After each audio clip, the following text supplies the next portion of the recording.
Hello! Welcome back to sports voice. Paris Olympics 2024 July 26 నుంచి August 11 వరకు మనకు schedule తెలిసిందే. అంటే రేపటి నుంచి స్టార్ట్ అవబోతున్నాయి. మన ఇండియన్ కాంటింజెంట్ 16 స్పోర్ట్స్ డిసిప్లిన్స్‌లో 117 అథ్లీట్స్‌తో బరిలోకి దిగనుంది. ఇప్పటి వరకు 35 ఒలింపిక్ మెడల్స్ భారతదేశం ఖాతాలో ఉంటే అందులో 10 గోల్డ్ మెడల్స్ ఉన్నాయి. ఆ 10లో 8 గోల్డ్ మెడల్స్ కేవలం ఒక టీమ్ స్పోర్ట్ ఈవెంట్ మన భారత హాకీ టీమ్ సాధించి పెట్టిందంటే గర్వించదగ్గ విషయం.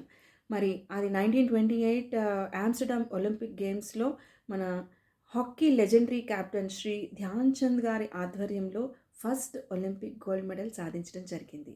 ఆ తర్వాత 8 గోల్డ్ మెడల్స్ మనం చూసిందే. మరి 41 ఇయర్స్ బ్రేక్ తర్వాత టోక్యో 2020లో బ్రాంజ్ మెడల్‌తో కమ్‌బ్యాక్ అయ్యి రిమార్కబుల్ హిస్టరీ క్రియేట్ చేశారు ఇండియన్ మెన్స్ హాకీ టీమ్.